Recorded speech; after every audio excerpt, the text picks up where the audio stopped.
And this is just me showing you guys balancing. All right, so we'll go back and forth with these. That's the method I recommend you use, but if you're not there yet, that's okay. And you can do the columns. Like, it's the most important for you to make sure that you are getting them balanced. That's the most important part. I'm getting to work. So I see an H2, so I'm going to start with that H2. Oh, but look, he's already bounced, so that's good to go. And then now I'm going to flip over to my oxygen. So there's this guy, and there's this guy. Hey, what do I do? Well, I just say, hey, this is balanced. Yes. All right, so then I'm going to go to the next one. I'm starting on the left side. I see a 4 and I see a 2. So I'm going to fix the right-hand side. See, because that's why I usually look for 2 or 3. I don't try to go with the higher ones. So I'm going to start with the 2. So I need to fix this 2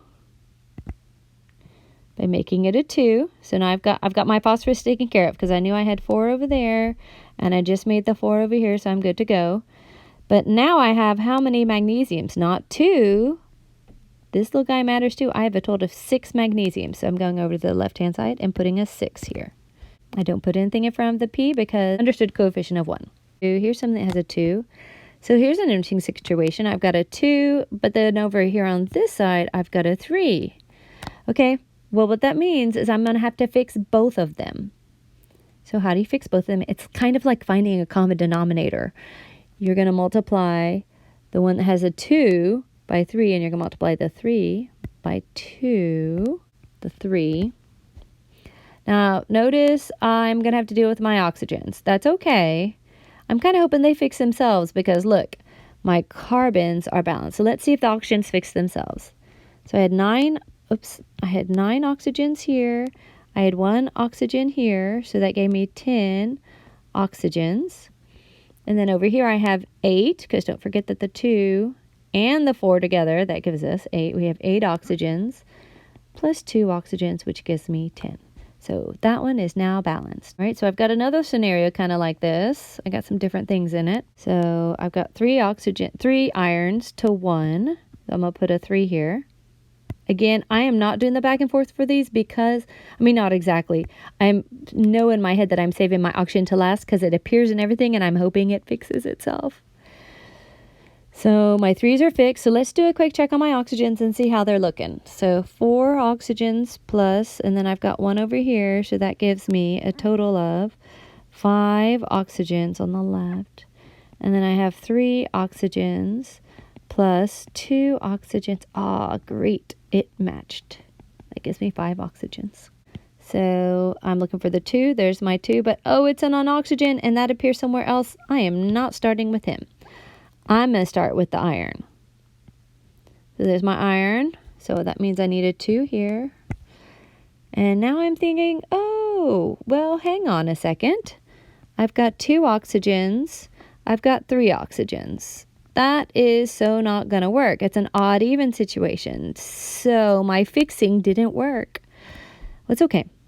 Remember, this is the side that's causing the problems because it's odd, that 3. So let's just go ahead and make this side a 2, and I'm going to erase everything. Like if I do something like that, you erase it all. So I'm making that side a 2 because I'm trying to fix this oxygen, not make it odd. So I got 2. Don't forget it's times the 4. So now I have 4 of these guys. And let's see. So right now I have 2 oxygens, and I have 6 oxygens. Could I fix this side? I could. I got a pair. So if I put a 3 here, that'll give me my 6 oxygens.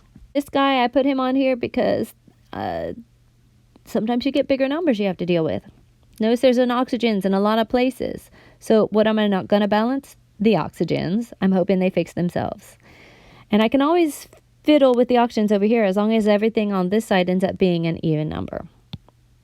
Okay, so we're going to start with the first thing we see, which is the 12. So let's just try it all straight up and see if it fixes itself. It's always nice if it does. So here's H22. I'm going to count up my oxygens and see how things are looking. So I've got 11 oxygens, and then so far I have 2 oxygens. Don't forget that that's times him. I got 24 oxygens plus 22 oxygens. So right here, these two numbers. Oh, did you guys see the mistake I made? What did I do with my hydrogen right here? This was 22. That should have been 11. So sometimes you catch yourself in the middle and you're like, yes. So I've got, the 22 I was adding, I was doing this all in my head, extra thinking here. So I don't have 22 oxygens. I have 11 oxygens. So can you already see the problem? I can't do it that way because I'm going to end up with an odd number here, and there's no way I can fix it. Can I? Well, I can't fix it in here. So that gives me 13, and I know that's going to give me way more. That gives me 35. All right. So this is the point at which you're going to drive yourself crazy going back and forth, back and forth, back and forth. So instead, like even if I'm starting to feel antsy about it, I go ahead and I do this. Because if you end up putting a 2 in front, notice I erased all the things, right? I'm erasing all the things. I'm starting over. If you put a 2 in front, you can still check it later on. I'll show you the trick to see if you really needed the 2 in front. So I'm going to put a 2 in front. All right, so I'm going to fix my oxygens, or my carbons. So this carbon has 1, so I need 24 of them. Whoops, I don't know why I did that. I need 24 of those guys. And then my hydrogens, remember that's times the 22. But notice I've got a 2 here. I don't want to make that same mistake I did before. So there's 22. Well, okay, if they're saying so, these numbers seem crazy. Sometimes they're big. All right, and let's do our oxygen count. So right now I have 22 oxygen plus 2 oxygen. So that gives me 24. And on this right-hand side, I've got 48 oxygens plus 22 oxygens. So that total is going to give me 60. So 60. Now, can I get this other side to 60? I can.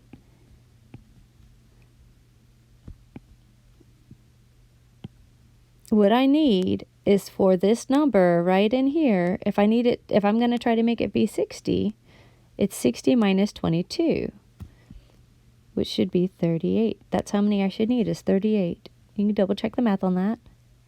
That's how many I should need.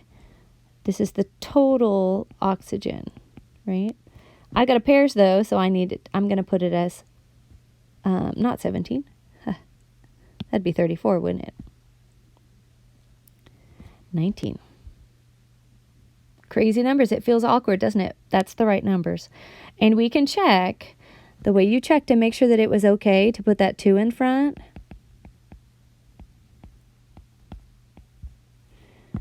Is if it's all divisible by 2, you didn't need it, and you can just divide it all. If you look at this, look, that's not divisible by 2. I had to have it. There's no other way I could do this balancing. So this one does need the 2 in front. So you might come back and just double check the few of these I've done like this. There's a name for that whole category, and we'll talk about it. The last one right here is combining 2 ideas. Remember, it says, write the balanced equation for the reaction in which copper metal, remember how we did that before? Cu metal, which is not an M, but a solid, plus oxygen gas. Remember what's special about oxygen? You should have seen it by now. It's diatomic as a gas, and it makes solid copper 1 oxide. So how many coppers do I need? I gotta have 2. And it's solid. Oh, I got this little funny spot on my screen.